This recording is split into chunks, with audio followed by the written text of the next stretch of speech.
They did not burn it in a single night. They did not destroy it with one army. They erased it. Slowly, deliberately, completely. A city once rich enough to fund kings, strong enough to resist empires, and united enough to frighten colonial rulers. Vanished from maps, from memory, and almost from history itself. But here is the twist. Kafia Kangi did not die once. It died twice. First, by empire. Second, by greed. And today, its ghosts are rising again. This is the story of Kafia Kangi, Sudan's forgotten Holocaust. In Sudan's far southwest, hidden between savanna forests and whispering rivers, lies land so rich it changed the fate of nations. Copper, gold, fertile earth, flowing water. But beneath these blessings slept a curse. Whoever controlled Kafia Kangi controlled power, and power always attracts predators.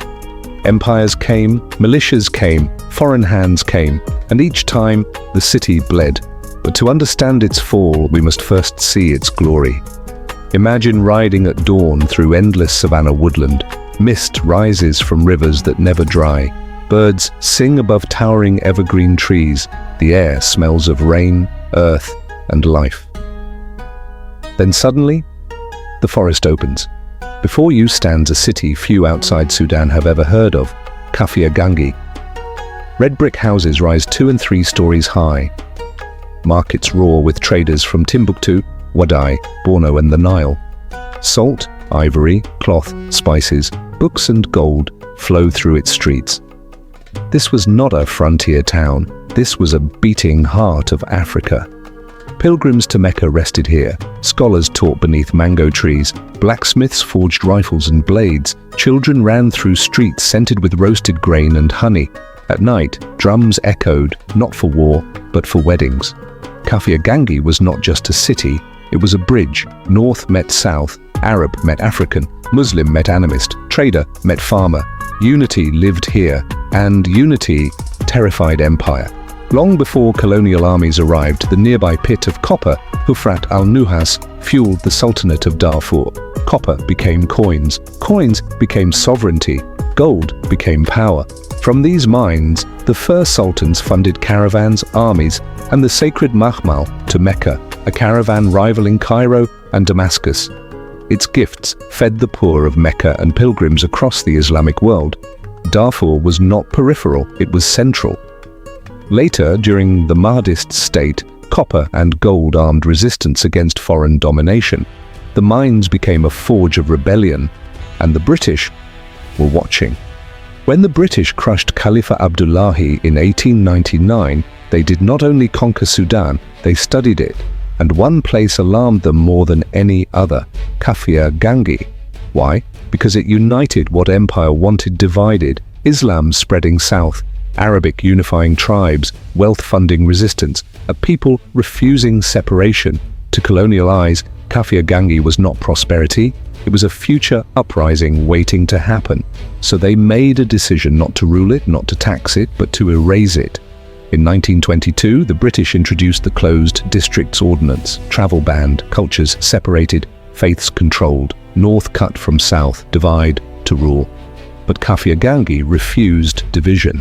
So in the 1930s, a British administrator, Roy Gerard Corcor Brock, designed a brutal solution: destroy the city, scatter its people, turn it into no man's land.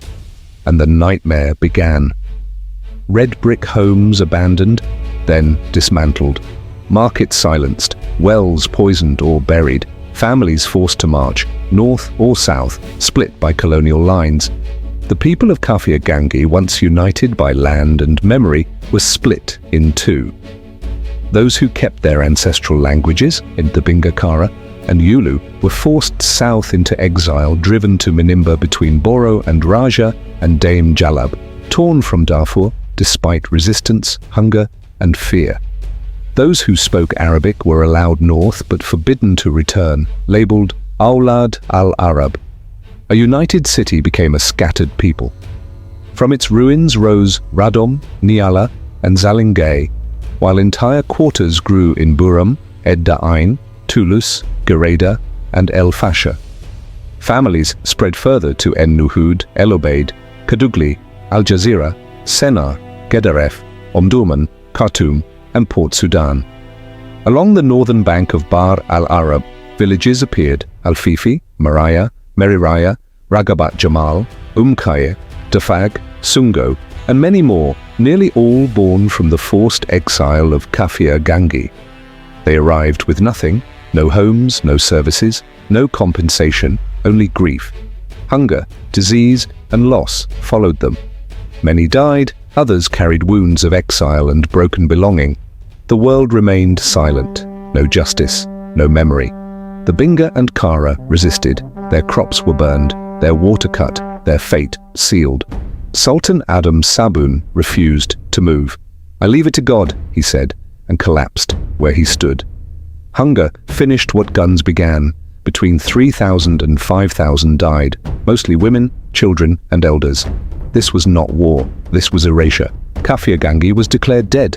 Today, deep in forests near the Darfur-Bahr al-Ghazal border, the ruins remain. Mounds of red brick tangled in roots, streams still flowing, birds still singing, but the great city is gone. Radom, Nyala, Zalingay, their populations trace back to those expelled. Generations grew with stories of the burning, yet no government investigated, no memorial built, no justice sought. Kafia Kangi was buried in silence. Between 1930 and 1936, the Binga and Kara fought back. Men carried muskets and blades, women smuggled food through forests, elders preserved memory. But empire crushed resistance. Villages burned, leaders arrested, survivors scattered across borders. Yet one thing survived: memory. When independence came in 1956, some returned to ruins. No schools, no clinics, no water, and poverty closed in. Some gathered honey from the forests, others, driven by desperation, turned to cultivating weed, another painful chapter in their suffering. Yet the true beneficiaries of weed cultivation were rarely the local people.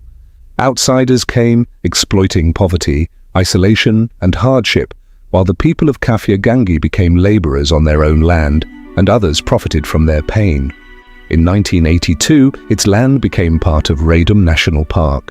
Animals protected, people forgotten, schools never built, hospitals never raised, water never restored. The city became a ghost in national history, but the curse beneath the earth was waking again. Today, gold again bleeds from Kafia Kangi. The Rapid Support Forces, shadowed by foreign mercenary networks, returned to the very soil that once crowned kings. Across Kafia Kangi, Radom, and Dafag, rivers that once carried life now carried poison. Mercury seeped into streams, springs, and hidden water veins, turning sources of survival into silent killers. The forests, once thick with whispering trees and sacred silence, were ripped open by machines and greed. Ancient earth bled under iron teeth. Wild creatures fled, then fell. Some hunted for hunger, others for skins destined for distant markets. The jungle's guardians reduced to trophies of chaos. And the gold, the same gold that once forged kingdoms and sustained nations, was torn from the ground and smuggled across borders, disappearing into faraway capitals. What once built civilization now fed war, and history repeats. Kafia Kangi is not just ruins, it is Sudan itself, rich yet suffering, united yet divided, forgotten yet alive. Its bricks crumble, but its story endures. Imagine a Sudan where children learn of Kafia Kangi, where its ruins stand as memorial, where gold builds schools, not guns, where unity is strength, not threat.